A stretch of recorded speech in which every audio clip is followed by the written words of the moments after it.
Halo teman-teman, di video kali ini saya melanjutkan video saya sebelumnya yang unboxing tentang keyboard yang ada di depan kita, Corsair K70 Mark II Rapid Fire.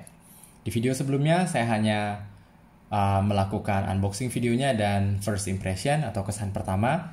Di video ini saya sudah mencoba keyboard ini untuk sekitar 1 minggu lebih. Dan sekarang saya mau berbagi bagaimana kesan pemakaian saya sehari-hari dibandingkan dengan keyboard saya sebelumnya, yaitu Razer Black Widow dengan switch blue yang cenderung clicky. Di sini Corsair dilengkapi dengan spesifikasi switch silver yang mereka brand dengan nama Rapid Fire atau switch mereka yang paling cepat. Nah, kita mulai, mungkin sedikit saya bahas tentang spesifikasinya, tentang desainnya. Desain di sini Corsair menggunakan aluminium yang mereka klaim ini aircraft grade aluminium frame. Jadi ya, ini aluminium berwarna gunmetal atau abu-abu, ya. Build quality-nya bagus sekali dibandingkan dengan keyboard sebelumnya Razer. Meskipun seri Black Widow itu masih dengan frame plastik. Jadi di sini upgrade-nya cukup banyak ya, dari plastik menjadi aluminium metal. Tidak ada komplain, saya sangat suka. Kemudian yang kedua, desain keyboardnya. Keyboard ini full size, tapi masih terlihat compact karena frameless atau frame kiri dan kanannya tidak ada. Jadi bisa dilihat di sini di kanan dan di kiri mereka tidak punya frame. Jadi sesudah keycaps itu langsung kosong tanpa ada frame tambahan lagi yang biasanya akan menambah 1 cm atau 2 cm kiri dan kanan. Jadi dengan desain seperti ini yang minimalis, terlihat keyboardnya compact, padahal di sini ada ada numpad yang membuat keyboard ini full size.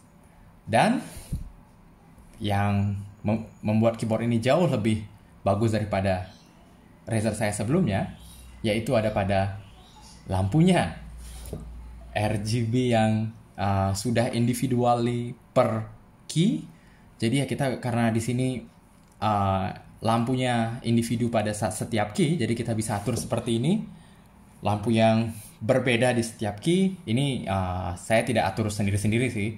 Jadi ada efek yang namanya rain. Jadi ya ini efeknya seperti itu. Jadi saya hanya mau mencoba setiap key dengan warna yang berbeda. Dan selanjutnya upgrade yang lain adalah di wristpadnya atau sandaran tangan ini. Sandaran tangan ini ya untuk 1 minggu lebih saya pakai, sangat nyaman. Terutama kalau saya main game yang cukup lama dan tidak menggerakkan tangan saya, jadi tangan selalu diam di tempat yang sama.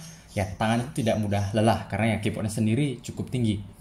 Tidak seperti saya pikir ya kebanyakan keyboard flagship sekarang sudah menggunakan wristpad. Ada yang kulit dengan spons, ya Razer menggunakan kulit dengan spons. SteelSeries juga menggunakan wristpad seperti ini. Saya pikir ya itu magnetik juga, bahannya seperti ini, kombinasi antara karet. Ini tidak ini mereka klaim soft touch, tapi kalau kita tekan seperti ini ya tidak soft juga, tapi tidak keras juga. Jadi antara campuran plastik dan karet. Menurut saya sih nyaman, tapi kalau dibandingkan dengan kulit dan spons, ya jelas kulit lebih nyaman. Tapi dengan ini sangat mudah dibersihkan. Jadi seminggu saya pakai masih terlihat seperti baru. Tidak tahu nanti sesudah 1 tahun bagaimana. Saya harap masih seperti baru. Oke, dan yang selanjutnya, kabelnya. Pertama saya pikir kabel yang tebal ini akan lebih sulit untuk diatur, tapi kenyataannya tidak. Memang dia lebih kelihatan daripada kabel mouse saya yang lebih kecil, jauh lebih kecil. Tapi karena dia tebal, waktu kita luruskan, kabelnya benar-benar lurus dan itu terlihat rapi. Menurut saya ya, mungkin menurut orang lain tidak. Ya jadi pertama waktu saya unboxing saya pikir wah kabel ini akan sangat sulit untuk diatur. Ternyata tidak. Kabelnya mau lurus. Ya, lihat sih. Ini cukup lurus kan daripada kabel mouse saya yang kecil tapi berantakan. Oke, lanjut. Dan dia sudah punya kabel manajemen. di belakangnya, tapi saya tidak tahu untuk apa ini. Bisa lihat ini berbentuk huruf X. Saya sudah coba masukkan coba untuk mouse saya, hasilnya nggak bagus. Jadi ya udah, saya biarin seperti ini saja. Mungkin nanti kalau ada headset, saya akan coba dengan headset, karena di sini di balik sini ada slot USB-nya.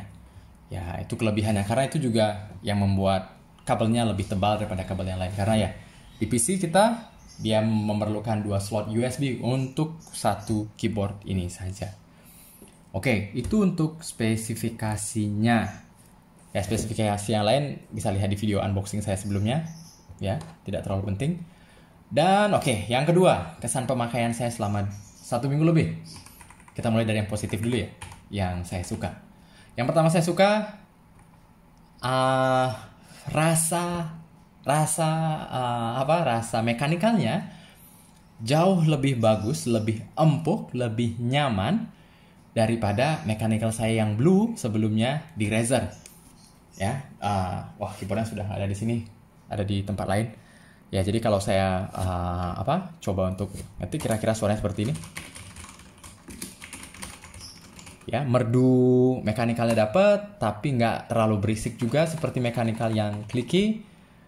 Tapi 1 minggu saya pakai, saya harus beradaptasi dengan terlalu cepatnya keyboard ini dalam memasukkan data atau program atau perintah. Jadi waktu mungkin pencet sedikit ini sudah mencet K, jadi waktu saya pencet agak lama ada 2K yang masuk. Ya mungkin hanya seperti itu, tapi selebihnya nggak ada masalah. Ya kadang-kadang aja saya masukkan password, ada 2 atau double huruf yang masuk. Selain itu nggak ada masalah karena nyaman, nggak terlalu berisik, feel-nya enak banget. Ya, jadi itu kesan pertama yang paling penting. Yang kedua, build quality ini membuat meja saya berubah menjadi rasanya lebih premium. Kalau sebelumnya Razer itu plastik, jadi ya bagus, tapi kalau dibandingkan dengan aluminium yang seperti ini, feel-nya jauh lebih bagus. Jadi dengan frame LCD, monitor yang aluminium juga, ya seperti itu, dan PC yang juga besi atau ya dengan cat yang sama, ini terlihat lebih matching dan membuat setup saya dan mungkin setup teman-teman juga terlihat lebih premium kesannya. Ya, selain itu, ya pilihan RGB yang banyak. Jadi waktu teman-teman bosan dengan aura atau ambience setup teman-teman, hanya perlu buka aplikasinya dan bisa ubah atur sesuka hati. Ambience-nya mau seperti apa, yang ramai seperti ini, yang minimalis, yang bisa sinkron dengan hardware komputer yang lain. Pilihannya sangat banyak. Itu membuat teman-teman tidak akan bosan, tidak cepat bosan dengan keyboard ini. Apalagi ya, dan lebih penggunaannya sekarang lebih praktis karena di sini ada dedicated caps untuk musik. Di sini juga ada volume control, ya tinggal naik turun. Ini feel-nya juga premium, jadi nggak lepas seperti itu, tapi ini nggak ada kayak stopnya, itu tidak ada, tapi putarannya cukup bagus.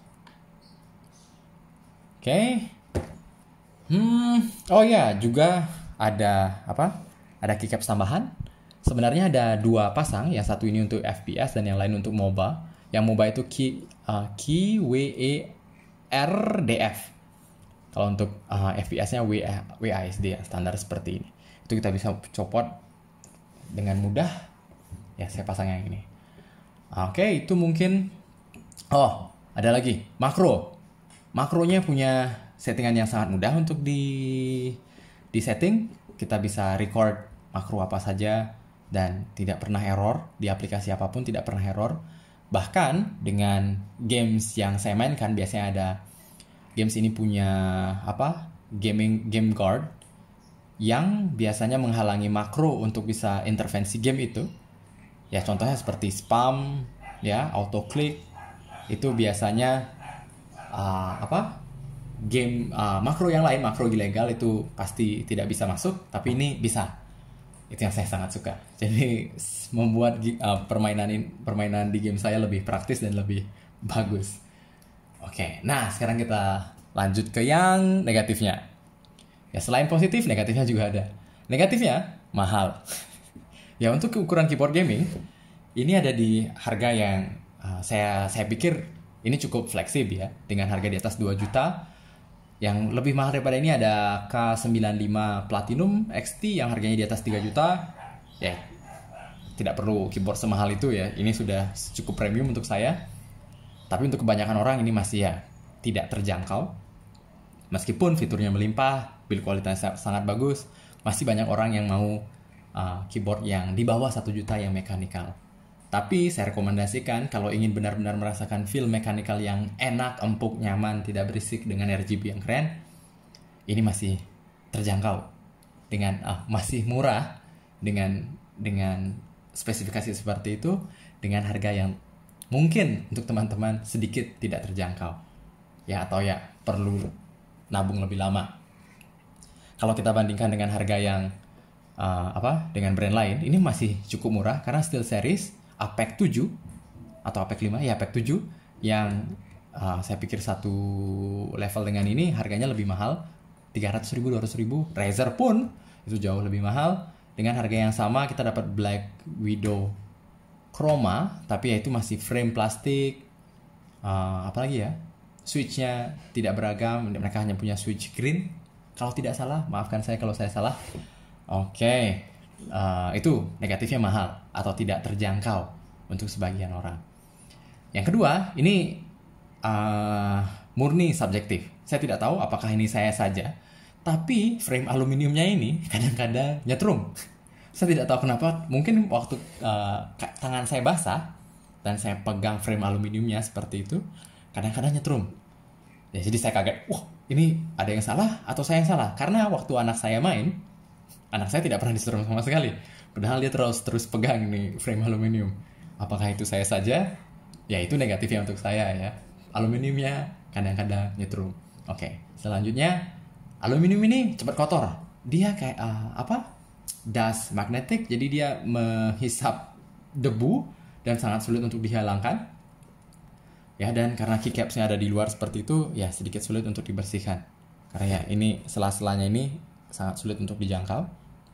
Ya, mungkin kalau kita pakai kain yang basah, saya takut merusak keycapsnya. Karena di sini di package-nya mereka tidak bilang ini sudah anti air atau belum. Ya, jadi saya tidak mau ambil risiko ya, masih sedikit sulit untuk membersihkan ini. Selanjutnya, tidak ada caps makro sendiri. Sebelumnya di Razer saya yang lama, Black Widow, itu ada di bagian sini, di baris sini ada makro 1-5 atau sampai 6, saya lupa. Dan di beberapa brand lain juga ada, tapi di sini tidak ada. Mungkin karena dia mau mengedepankan desainnya yang minimalis, jadi tidak ada. Oke, selanjutnya ya kalau teman-teman tidak mementingkan itu, bisa masukkan makro di tombol yang lain tidak masalah. Tapi kalau mau tombol yang lain bersih, hanya makronya yang diedit, ya itu tidak bisa di sini. Jadi itu kekurangannya juga. Oke. Selanjutnya tidak ada LED di sini, tapi ya ini bukan LED, cuma logo dengan dengan lampu LED ya.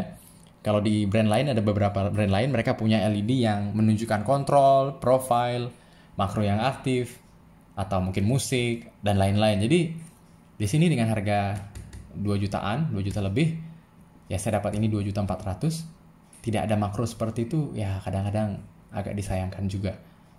Ya, itu kekurangan kalau kita bandingkan dengan kompetitornya yang dengan harga yang ya mirip-mirip ya. Oke, dan apalagi ya? Oh, terakhir, paket penjualannya dengan harga yang cukup mahal seperti itu, tidak ada merchandise sama sekali. Jadi ya, ada keycaps dan alat untuk mencabut keycapsnya. Tunggu sebentar, mana dia?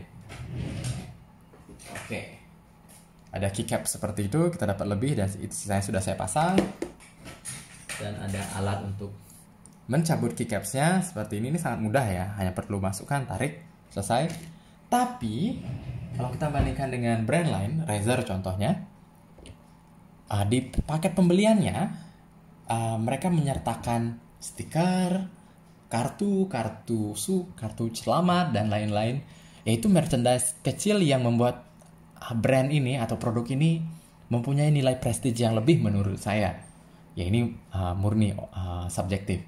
Ya jadi waktu saya buka paketnya dengan harga yang mahal dan hanya ada keyboard dan keycaps, ini aja ya. Ya itu mungkin ekspektasi saya yang lebih tinggi. Tapi ya seperti itu. Kalau teman-teman juga pingin ada stiker atau ada sesuatu, maaf di produk ini nggak ada. Oke. Mungkin itu aja yang negatif. Kalau ada yang lewat saya minta maaf. Dan terakhir, alasan kenapa saya beli yang ini. Terlepas dari yang sudah saya sebutkan tadi, pemilihan ini karena pertama produknya banyak.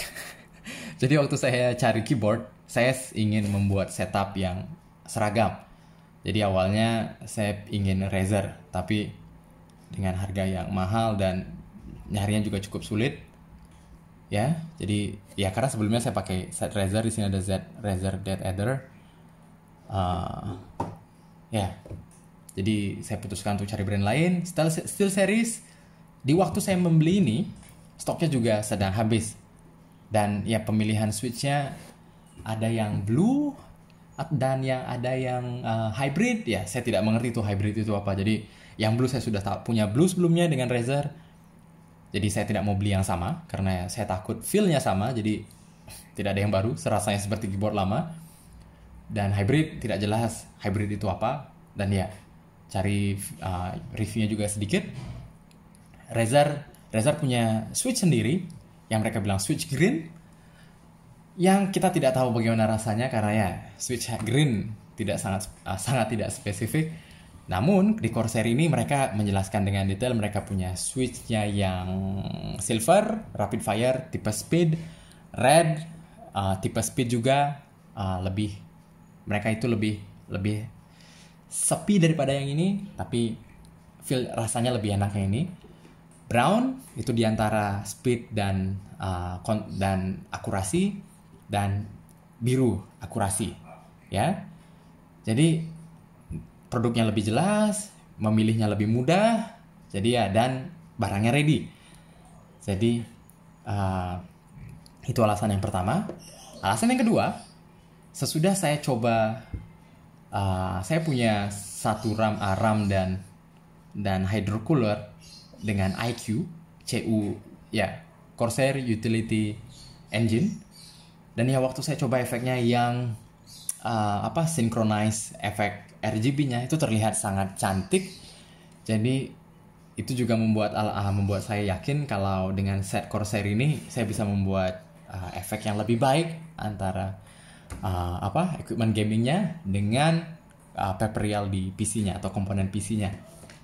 Itu alasan yang kedua. Alasan yang ketiga, pengalaman saya dengan Corsair itu sampai sekarang cukup bagus. Di sini saya tidak men-endorse Corsair ya. Jadi saya benar-benar sebagai customer, beberapa kali saya klaim garansi Corsair. Klaimnya cepat, mudah, distributornya ramah, dan biasanya diganti produk baru. Pernah RAM dan radiator air cooler sekali. Jadi pengalaman itu yang membuat saya yakin untuk beli Corsair dengan harga yang cukup mahal, tapi dengan garansi yang bagus. Saya pikir itu pantas. Jadi kalau ada pertanyaan, worth it nggak atau layak nggak kita beli keyboard ini dengan harga hampir 2.500.000 daripada keyboard yang lain? Menurut saya ini sangat layak, ya. Karena dengan semua spesifikasi yang saya sudah sebutkan tadi, dengan perbandingan dengan kompetitor yang lain, dan banyak review di luar sana yang merekomendasikan juga keyboard yang ini dengan harga yang masih cukup, bagaimana ya, tidak murah, tapi masih cukup terjangkau daripada keyboard yang flagship brand lain yang lebih dari 3 juta. Ini pilihan yang patut dipertimbangkan untuk teman-teman yang punya budget dan yang mau beli keyboard dengan di atas harga 2 juta dengan spesifikasi seperti ini. Oke. Oke, mungkin sedikit saya perlihatkan bagaimana aplikasinya bekerja. Oke, tunggu sebentar.